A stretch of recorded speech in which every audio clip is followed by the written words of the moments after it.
Howdy, and welcome back to Celebrating Vintage Model Kits. We're looking at another fairly large model. This is the 1960 Aurora P-61 Black Widow.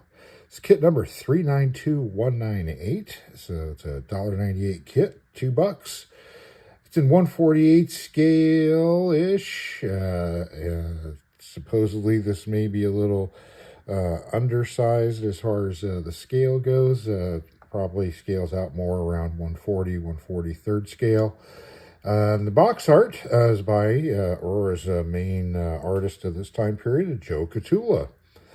So the Black Widow, we're not going to spend a lot of time talking about it because I think most of you are probably familiar with the Black Widow. First real specifically designed night fighter to enter service. You had a lot of teething problems. Was still a good plane.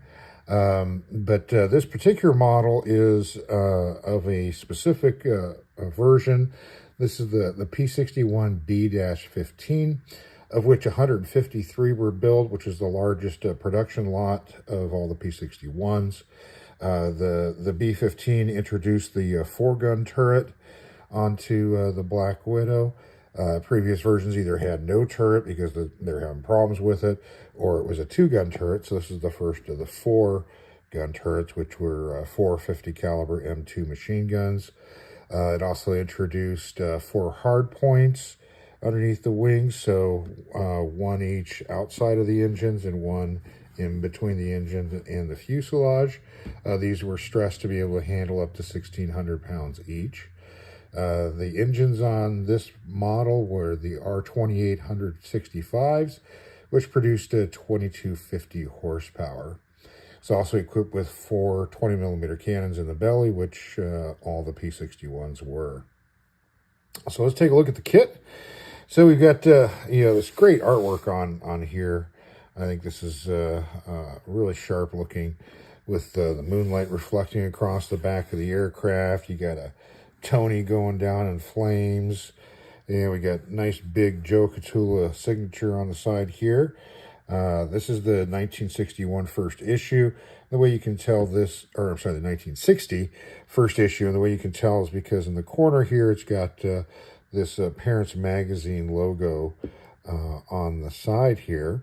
This still has the Aurora Borealis rays in the background of the Aurora oval.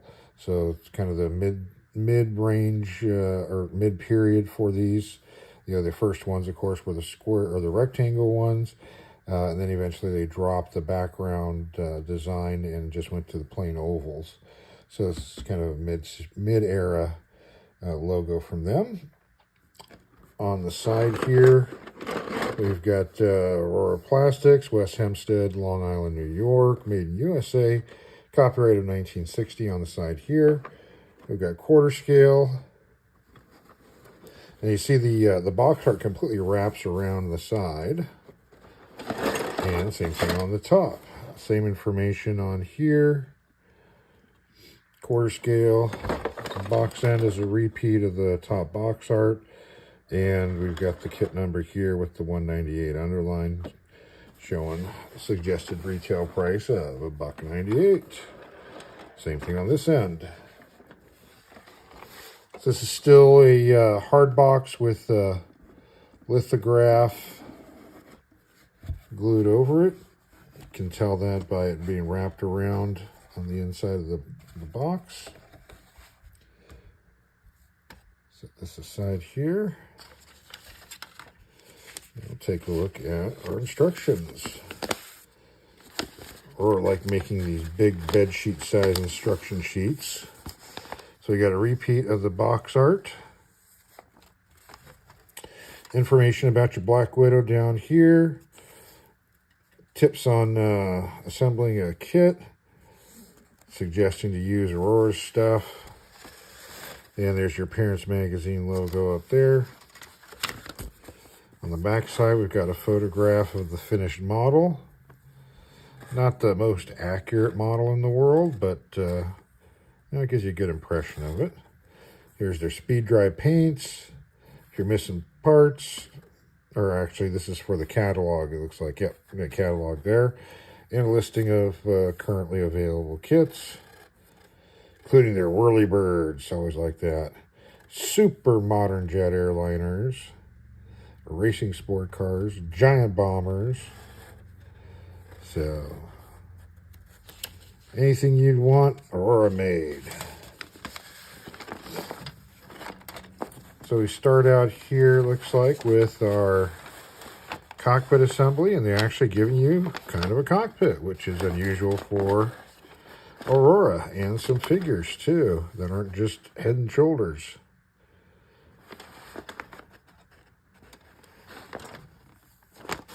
And they're suggesting detail painting in here, which is neat.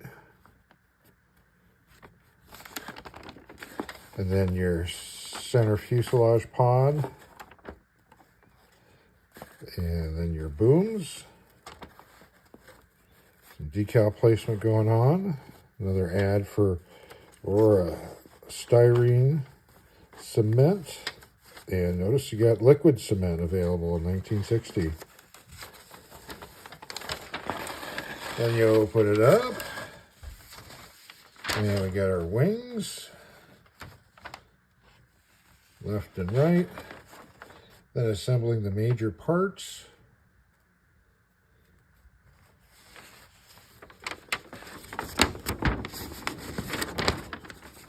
Here's the plug for if you're missing parts. Here's your engines, landing gear, and your stand.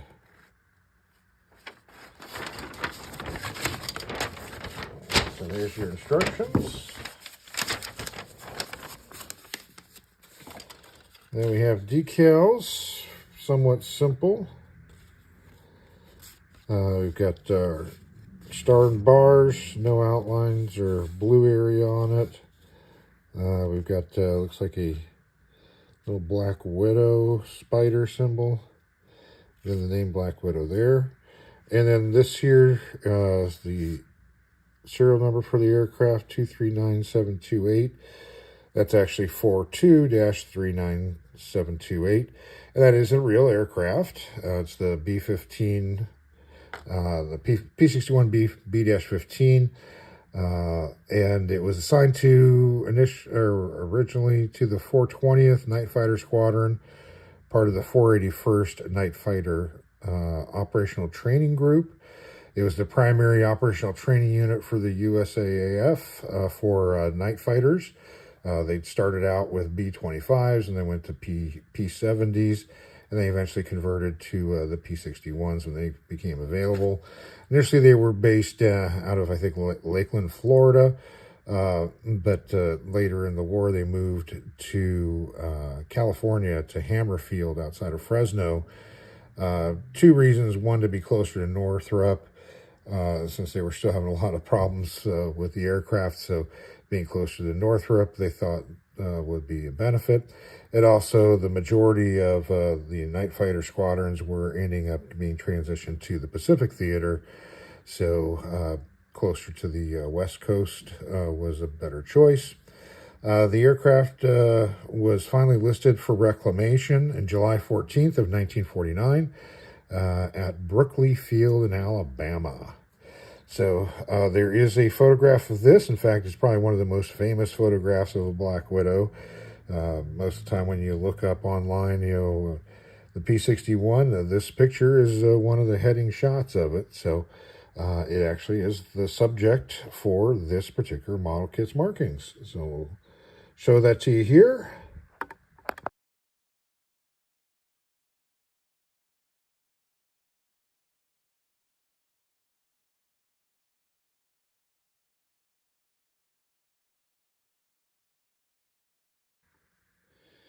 This is also inserted in here, which is kind of an unusual thing. It's got save your Aurora box ends, save real money.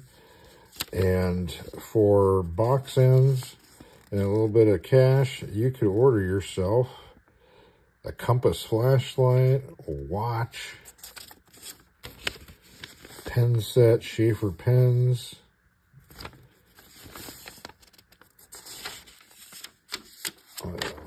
baseball for $1, And 3 Aurora box ends. Basketball, knives, fishing reel and pole, golf balls, and a fielder's glove. So, save all your Aurora box tops and you can get yourself, get your wife a watch. Right there, ladies, watch. Perfect for dress or sport. All right, enough of that. Plastic. So, let's see here. Let's look at the fuselage bits here. So, we have, here's the bottom of the main fuselage. Then we have molded on that Black Widow and the little spider on there. We've got troughs representing the cannon. And we've got molded closed gear doors, which are really inset, which is kind of strange. And then the oil coolers do have some lines on them there for the grill representation. Here's the top of the fuselage. And we've got some recessed panel lining on top here. Not much detail elsewhere. The fit is not terrible. It's actually somewhat tight.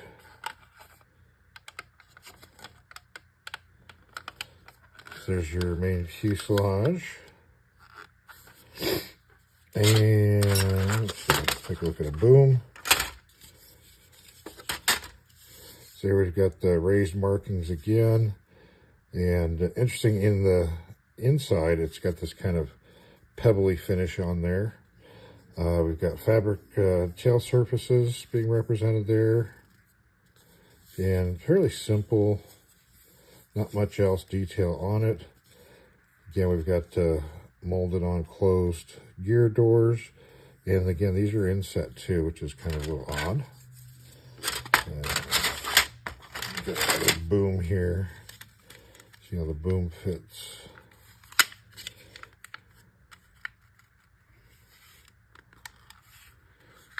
And there we go. Not too bad.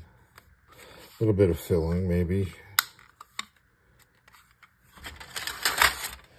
And here's the other one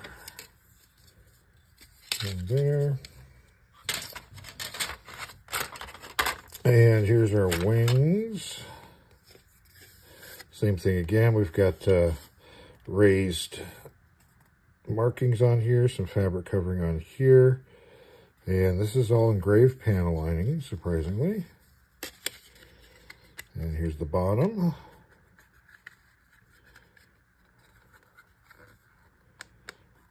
Fits not too bad. And our other wing, same thing with marking molded on there. There's our horizontal tail surface with engraved line again and good fabric cover representation there. There's that. Engines. These are not most detailed. Yeah, there's kind of cylinders in there. Yeah, we've got the cowl flaps in the open position with huge thickness around the backside and ejector pin marks on there. Kind of look like Pratt & Whitney's. All right, what else we got? Oh, here's our top turret, which is very misshapen. That's not what the top turret looks like on a Black Widow. There's your 450s. Just little pipes. Here's our cockpit with a little bit of stuff in there. At least they tried something other than just a head and shoulders. Propeller. Very soft on detail here. Kind of representative of it. The spinner seems to be undersized for the size of the prop. Actually, the prop seems undersized overall. What else we got? There's our gear doors. Here's some of our cockpit detail. Some seats. Landing gear legs are extremely thick and very stylized. Rear gunner's position. Here's one of our wheels. Big and fat and smooth. Here's some of our crewmen. And they've got sunken areas in their stomachs, and they all have spent extra trips to the chow line. At least they're different, though. You got one guy holding the map, another guy working controls or something, and then this guy is playing with the parking brake. Oops. But they've all got sinkholes right in their chests and stomachs. What else we got here?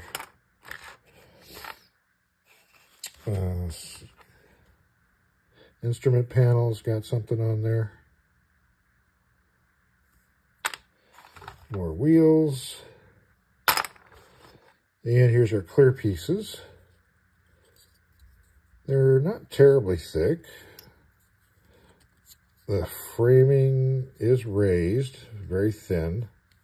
So this would be a challenge to paint that for sure. Not too badly distorted. A little bit of flash on it.